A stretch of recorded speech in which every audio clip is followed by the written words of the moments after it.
Hi, welcome to this short video on how I replaced the head bearings on the Honda 404 from 1976.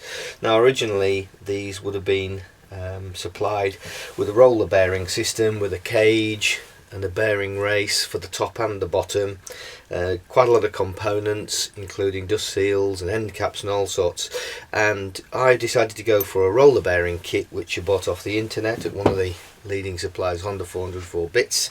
And because the kit is a generic kit which doesn't necessarily cover just this model, it comes with two bearings, the two races and a big washer.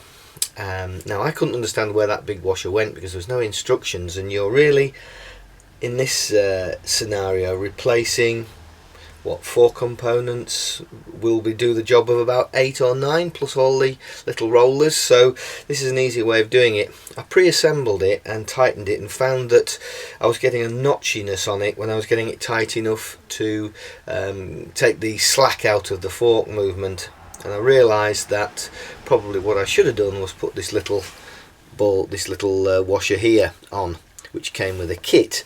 Now the one that came with a kit didn't actually fit on that, and I've had to file it down with my trusty file to make it fit on, but I've pre-assembled in it and it seems to work pretty good.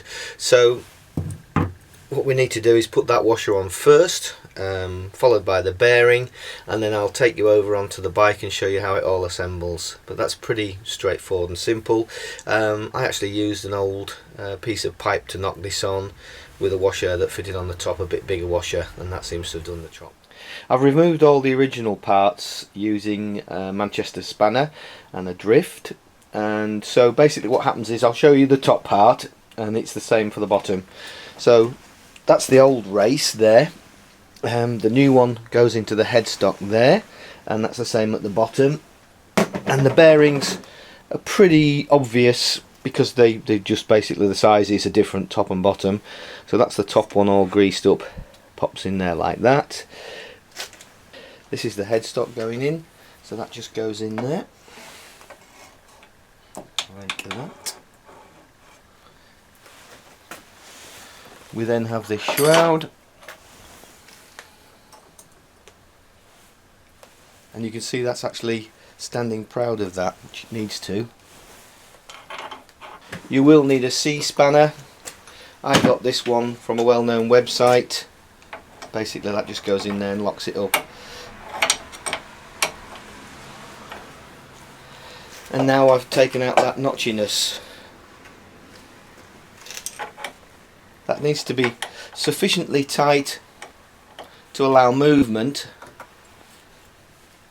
and when you get the forks in, that should rock quite freely but still be tight. And then what I'll do is I'll jiggle the forks backwards and forwards to make sure all the slack's taken out. So that's all there is to it. All you do now is put the top part on. There's a washer and a chrome dome to go on top of that.